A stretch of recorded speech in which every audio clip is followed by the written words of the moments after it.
Hi, my name is Maddie Wiese. I am a master's candidate in the Department of Communication Studies, and today I'm going to share my research presentation with you called The Time Has Come, a case for sexual pleasure as communication research. So when I say orgasms, penetration, foreplay, enjoyment, what is your initial reaction?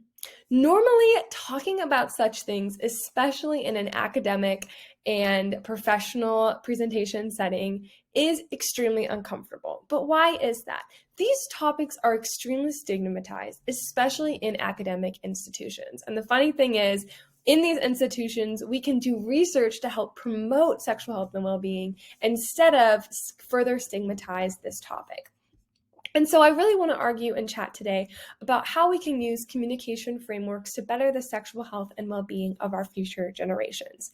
Given that we have so much resources and intellect in the academic institution, it is so critical that we think about the way that we may be contributing to stigma in our institutions, right? From steering away from research, we really could be harming society rather than using our resources to benefit people's well-being. So I'm going to go over 3 specific communication frameworks that can help us understand different angles of sexual health and pleasure. And let's get started.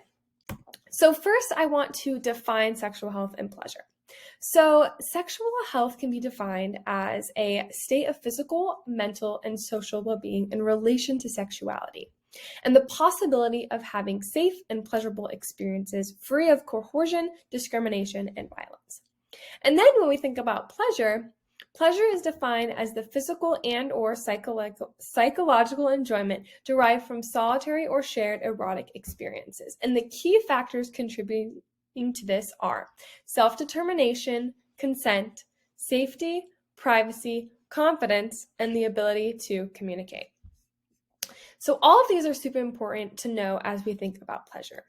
And the research on pleasure tells us a few things. First, we know that pleasure has been linked to well-being. Of course, feeling good physically is great for our bodies, but pleasure and sexual connection with other people, this is something that has been found to help people's well-being and overall health. There also has been one study that shows how when people educated students about pleasure, it was correlated with greater safe sex practices. Now, there's more research to be done in this area, but how cool is it that if we chat about pleasure and we educate about pleasure, that could even help decrease unwanted pregnancies and decrease STI rates. Lastly, in terms of sexual health, we know that in the communication field, when partners are communicating about sex, they are reporting greater relational satisfaction and well-being. So talking about sex really has these amazing benefits, even though it may make people uncomfortable. So let's dive into the 3 theories. So the first communication framework that can really help us when thinking about pleasure is relational dialectic theory. Now, this theory has been used in several sexual health contexts, and it has helped us understand what are some tensions that partners feel when talking about sex with their partner. Relational dialectic helped us identify tensions that people experience in order to create a more balanced dynamic. So this theory has been used to look at the tensions between trust and risk around openness and closeness. And a further addition, a newer version of this theory has shown that it can not only do tensions between interpersonal relationships, but also tensions we may feel with ourselves and society. And so this study by Cronin and Fisher in 2019 really showed a tension about a new mother's lived experiences and the tensions they feel about what is the social script about what it means to be a good mom, and what are the tensions there, and what do they tell us about this narrative we have. And so RDT can really help us locate and understand what are the dominant sexual scripts in society, and what tensions do people have with their lived experiences versus what society says. Who gets to have pleasure? Who gets power in these situations? And how do people make sense of that, right? And what are the tensions are they not only feeling about sex in their relationships, but with themselves, their own beliefs versus society? Now, the second theory I want to chat about is the theory of motivated information management. And this theory is key to looking at how people manage uncertainty with the relationships and with relational communication. And so this theory has been used to look at how people manage STI practices, how people manage safer sex practices, as well as efficacy and social support. Now, efficacy is thought of in two ways. So communication efficacy is one's ability and their confidence in order to find the information they need. And target efficacy is knowing how to identify a source of information that will give them the information that they're looking for. And what's really cool is that McManus's study in 2020 showed that when people identify the correct source, so their target efficacy, and then they're going to have higher communication efficacy. They're going to have more belief in themselves to be able to find information, and that in turn results to direct communication strategies. So what does this have to do with sex? So if people feel confident about where to find information about pleasure or about sex, whether that's in, online or whether it's with their friend or with their partner, they're going to be more confident in themselves in order to directly communicate about these things. So this theory can really help us understand how people navigate uncertainty about stigmatized topics.